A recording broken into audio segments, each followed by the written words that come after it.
This is the Kanjira. It's played in the Carnatic tradition of classical music, which comes from the south of India, and alongside Hindustani music is one of India's two main classical traditions. I'm Ruairi, I'm a percussionist, and I've come to India to learn as much as I can about the Kanjira and the Carnatic tradition from which it comes from. For me, music is the most brilliant lens through which to experience different world cultures, because almost every music tradition has its own drum.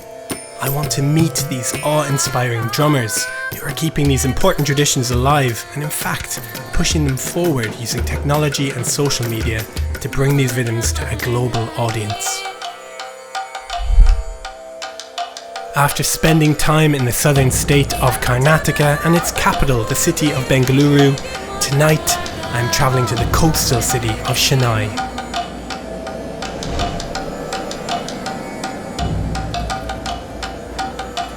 So we are currently on our way out of Bengaluru on this very snazzy all-night bus to Chennai. As you can see, there's only sleeping berths. It's going to be an interesting night, to say the least. We're going to arrive into Chennai at about 5:30 tomorrow morning. All going well, fingers crossed we make it.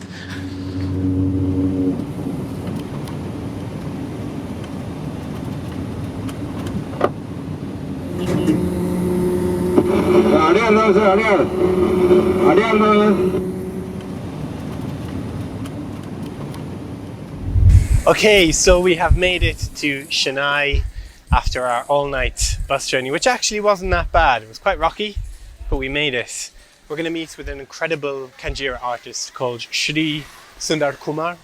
He's otherwise known as the Kanjira man, and everyone has said when we come to Chennai we've got to meet him. So we're just about to knock on his door and hear his take on the Kanjira.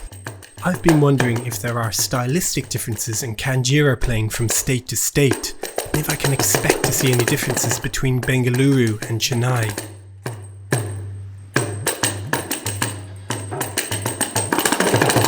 There is no difference between Bangalore. It's not about the state.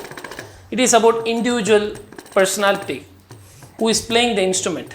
It is not about the Bangalore guy or Chennai guy or Kerala person or someone who's from Andhra Pradesh.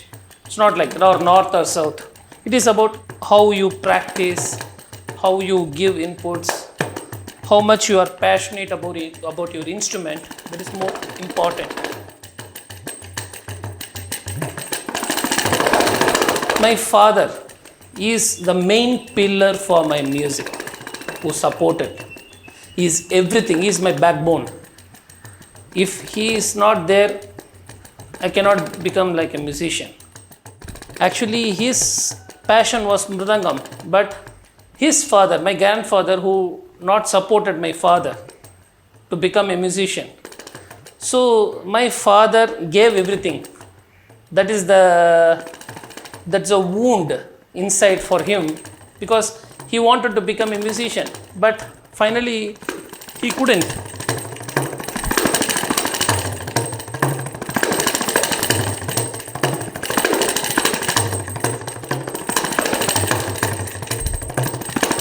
When I was kid, my Guruji is there. His name is Mani. My Guruji said, you take Kanjira. That's it. All of a sudden started. So my Guruji was listening and he said, we just play Kanjira. I don't know myself. I'm going to take Kanjira. Surprise. Life always gives you surprise. Actually, I didn't took this instrument. The instrument took me.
Kanjira is a very unique instrument, even here in Chennai and in this region in southern Indian music.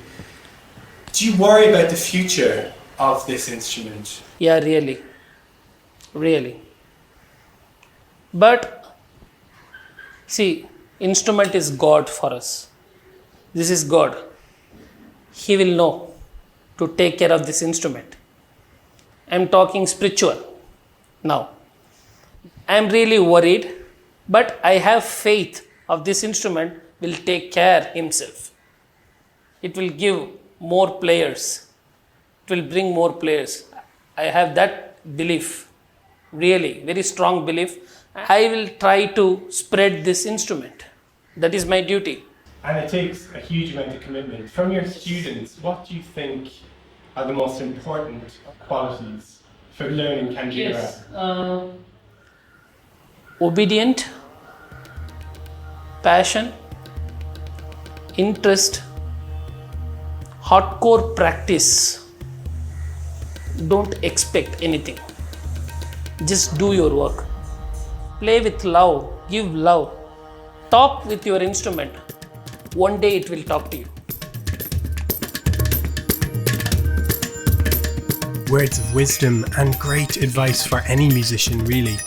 And it's certainly given me food for thought as I head out to explore Chennai and see what this city has to offer.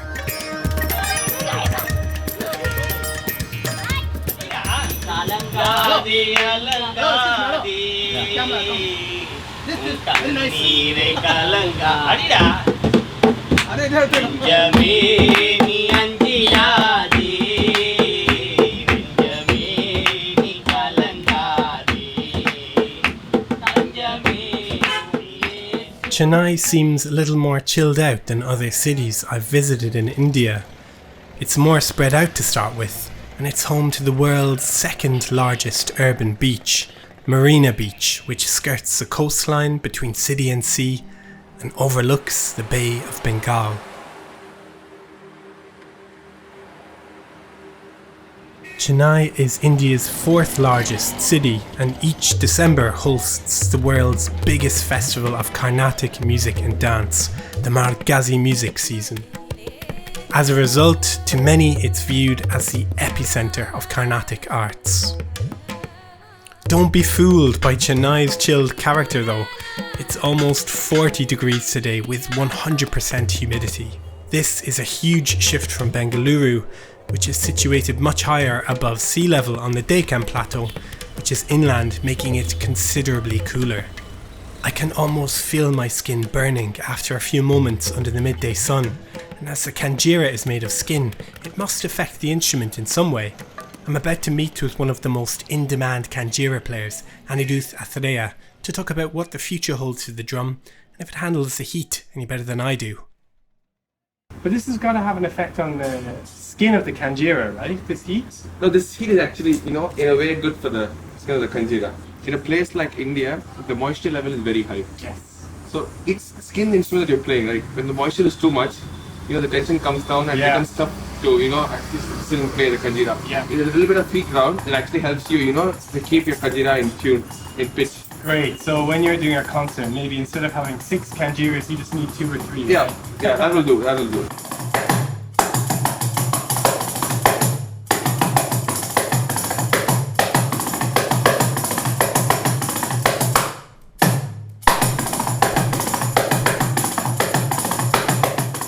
Anirudh comes from a musical dynasty. His grandfather was a professional violinist, and his great-uncle was also a well-known Kanjira player. Whilst Anirudh himself was a child prodigy, I'm interested to find out why many young people don't seem to be engaging with Carnatic music.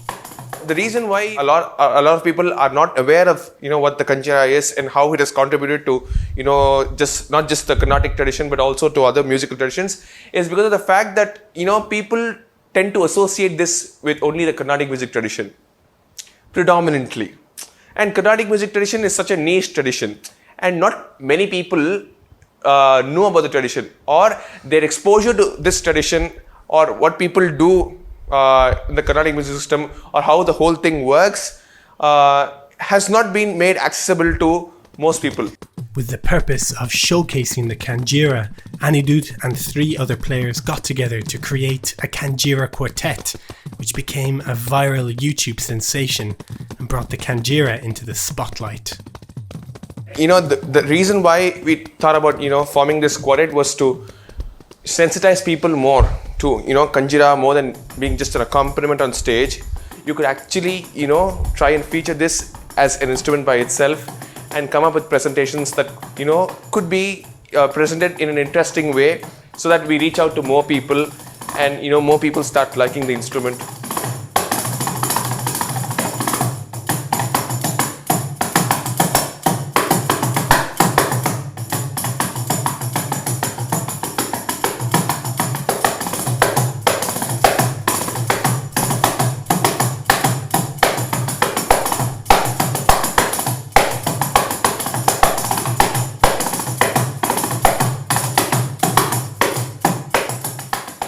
How important is technology and the internet and social media and all of that in kind of reaching out to those new audiences? See, the quartet that we do, the Laya Chatra, the Kanjira quartet, the presentation that we do as a quartet, is something different. Is something that most people are not used to listening to. So when you want to reach out to a larger audience, technology comes into play. This is where your Facebook or your Twitter comes into play. So that allows you to reach out to a global audience, not just the people from your country, but to a wider audiences that are exposed to other genres of music, not apart from Carnatic music, or people exposed to both forms of music, both Carnatic music and their form of music. So the perspective changes.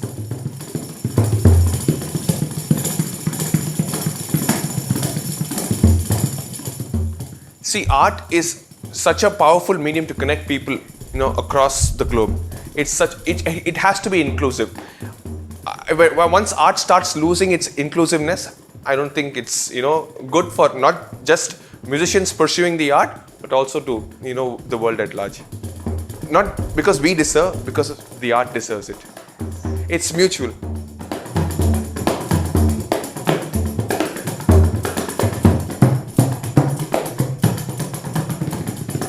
I'm really curious to find out how many people outside Carnatic music circles actually know what the Kanjira is. So I'm just going to head out on the streets, see if I can find some young people to chat to and ask them about the Kanjira, Carnatic music, just get a sense for how many people actually know what this instrument is. Have you heard of a musical instrument called the Kanjira before? No, never heard of it. Have you heard of a musical instrument called the Kanjira? No. Good question.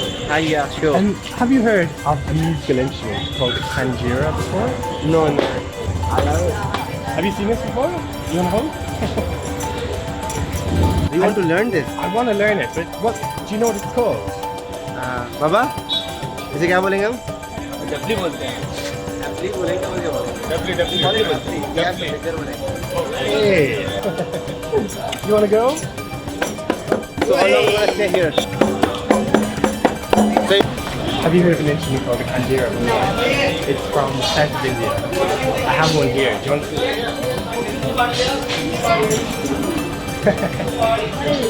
This is called the Kanjira. Okay, so not many people know about the Kanjira, but what I can say is that everybody was interested to learn about it and to find out more. So I wonder, is it a question of awareness for Carnatic music, and in particular, of course, the Kanjira? I met with Harihara Sharma, a Chennai-based Kanjira player, to ask him why so many young people don't seem to be engaging with the Kanjira, or even with Carnatic music. The culture which we have grown, the Carnatic music which we say, itself is not so popular in the culture which we have grown. That is the problem. It's not about the particular instrument like the Kanjira or the morsing. They will be knowing the instrument, but they will not know which is that instrument. The Carnatic music is termed for a certain people. That is the way it has been throughout throughout the years. So that should not be, because it's like a gift from the God which everybody has to have it. Awesome to hear how open the current generation of players are to engaging with new audiences who maybe wouldn't otherwise have experienced the brilliance and beauty of Carnatic music. From all the instruments you could have chosen, you chose the Kanjira. Now the Kanjira is not maybe one of the most popular instruments in Carnatic music, or maybe not even the most well known. What specifically drew you to the Kanjira? I have a lot of musicians in my family. So when you see a lot of instruments and when one instrument seems like, come on, this instrument goes with all the instruments without any tuning, and with a single Kanjira in my hand I can play for any person. Like, I don't need to change my instrument. So that sounds really good. And that too, when you are in your childhood, that sounds astonishing. Like, so that is one reason, major reason which like pushed me towards this instrument.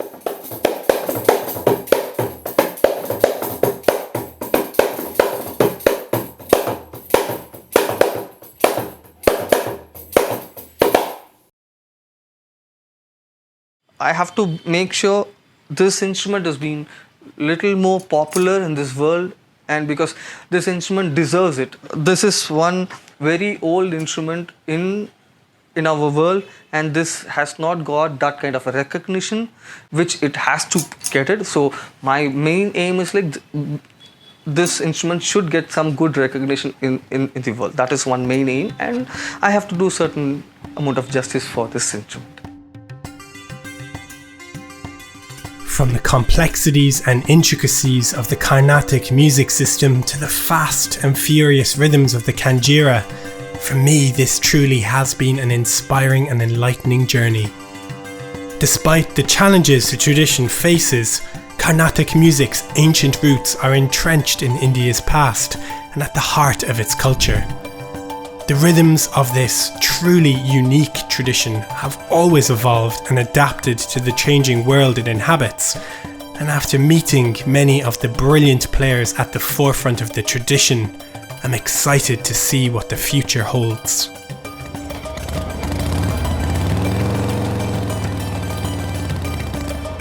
Thank you all so much for checking out Hidden Drummers of India, and I really hope that you've enjoyed getting to know these incredible artists over the last 3 episodes. If you'd like to find out any more information about any of the musicians featured in this series, you can go to hiddendrummers.com or just expand the description box down below. You'll find all their information there. If you've enjoyed this series of films, you can subscribe to my channel and also make sure to give this video a thumbs up down below. And I just want to say a huge thank you to everybody who made Hidden Drummers of India possible, and also a huge thank you to all of you for joining me on this journey.